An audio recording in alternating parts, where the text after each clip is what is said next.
Auzubillahiminash-shaytanir-rajim. Bismillahir-rahmanir-rahim. Today 11th June and our topic of class 9 is uses of isotopes. First one uses is radiotherapy. Uses of isotope. First use लिखा है radiotherapy. Treatment of cancer. For the treatment of skin cancer, isotope like phosphorus 32, strontium 90 are used because they emit less penetrating beta radiations.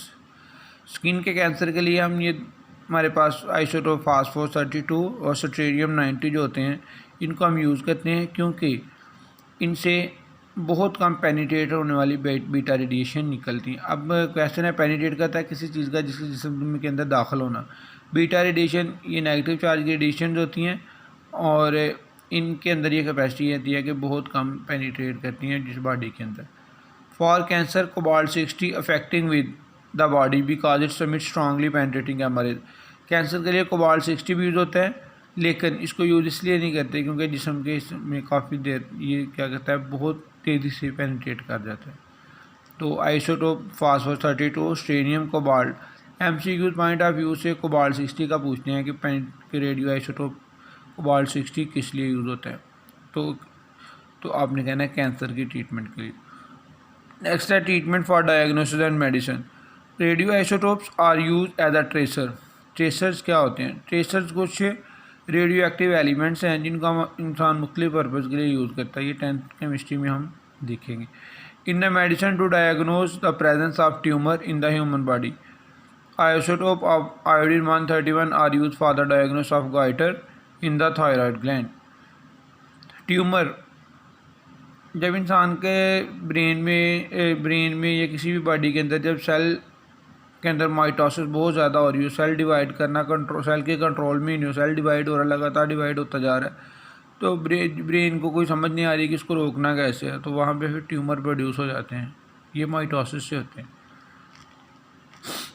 और tumour का पता करवाने के लिए tracer use होता है, तो वो कोबाल्ट 60 भी हो सकता है। वो आयोडीन 131 जो है गाइटर एक डिजीज़ होती है इंसान के इधर थॉट के बाहर स्वेलिंग सी हुई होती है। थायराइड ग्लैंड यहाँ पे एग्जिस्ट करता है, तो थायराइड ग्लैंड की प्रेजेंस को शो करने के लिए हम आयोडीन 131 को यूज़ करते हैं। Similarly technetium is use to monitor bone growth. Technetium एक आइसोटोप है जिसको हम बोन जो होती है बच्चे की या किसी बड़े की ग्रो हो रही है तो नहीं होती उसका मुआयना करने के लिए यूज़ करते हैं। अब इस पूरे पैराग्राफ में जो आइसोटोप यूज़ हो रहा है वो कौन कौन सा है? फर्स्ट वन है आयोडीन 131, सेकंड है टेक्टेनियम। अब क्वेश्चन एमसीक्यूज है, काफ़ी बच्चों को वो कंफ्यूज करता है कि एक्सरसाइज में ऑब्जेक्टिव है कि आयोडीन 131 और कोबाल्ट 60, यहाँ पे देखें दोनों का डिफरेंस क्या है। कोबाल्ट 60 डिफ़र कर रहा है क्योंकि वो कैंसर के लिए है और आयोडीन 131 किसके लिए है? गाइटर के लिए। ये एमसीक्यू कई दफ़ा पेपर में आ भी चुका है। Archaeological and geological use. Radio active isotope are use to estimate the age of fossils. Fossils क्या होते हैं? कहते हैं लाखों साल पहले ऐसा हुआ था कि सारी की सारी चीज़ें ज़मीन के अंदर जो हैं वो दफन हो गई थी, सारे प्लांट्स, डेड प्लांट्स, एनिमल, पत्थर वगैरह, और ज़मीन की गर्मी ने, ज़मीन के अंदर जो तपश थी उसने उनको क्या कर दिया? पिघला के रख दिया। और उस पिघलाने के बाद जो अंदर अभी भी ज़मीन के नीचे जब साइंटिस्ट कोई चीज़ डिस्कवर करते हैं तो कहीं पे हड्डी मिलती है, कहीं पे जो है वो कोई जिस्म का कोई बॉडी पार्ट्स मेल्ट हालत में मिलता है, तो उसे कहते हैं फॉसल। और बायो की एक ब्रांच होती है जिसमें हम इस चीज़ों को स्टडी करते हैं, उसे कहते हैं प्लेंटोलॉजी। रेडियो आइसोटोप को हम एज ऑफ फॉसल के फॉसल कितनी देर पुराना हो सकता है उसको यूज़ करने के लिए क्या करते हैं? हम रेडियो एक्टिव आइसोटोप यूज़ करते हैं। Age determination of very old object based on the half life of radio active isotope is called radio isotope dating. तो किसी भी ऑब्जेक्ट की उम्र एज फाइंड करने के लिए हम क्या करते हैं? आइसोटोप रेडियो एक्टिव आइसोटोप को यूज़ करते हैं। नेक्स्ट शॉर्ट क्वेश्चन है define carbon dating. Define carbon dating. Carbon dating क्या होती है? इसका भी जो लॉन्ग क्वेश्चन है ये भी हम जो रेडियो आइसोटोप जो हैं लास्ट आने वाले चैप्टर्स में वहाँ पे दोबारा इसको पढ़ेंगे।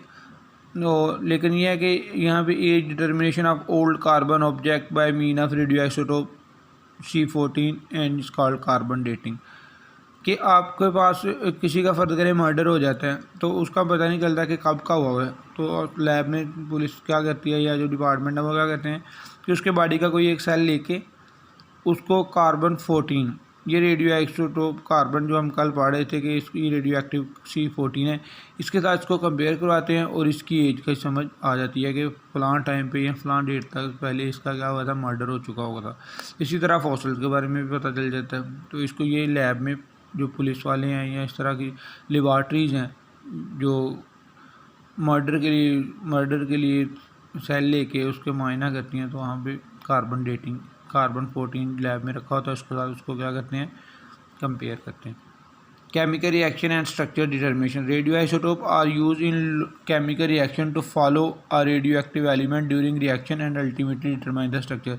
रेडियो आइसोटोप को किसी भी रिएक्शन में जब कोई रिएक्शन हो रहा होता है तो उसका स्ट्रक्चर को डिटरमाइन करने के लिए भी यूज़ करते हैं। मसलन C14 is use to label carbon dioxide, C42 is use by the plant for जब प्लांट फोटोसिंथेसिस कर रहे होते हैं तो वहाँ पे ग्लूकोज कितना बन रहा होता है या कितने स्टेप में कौन कौन सा प्रोसेस हो रहा होता है, इन सारी चीज़ों को यूज़ करने के लिए हम क्या कहते हैं, C14 को भी यूज़ करते हैं।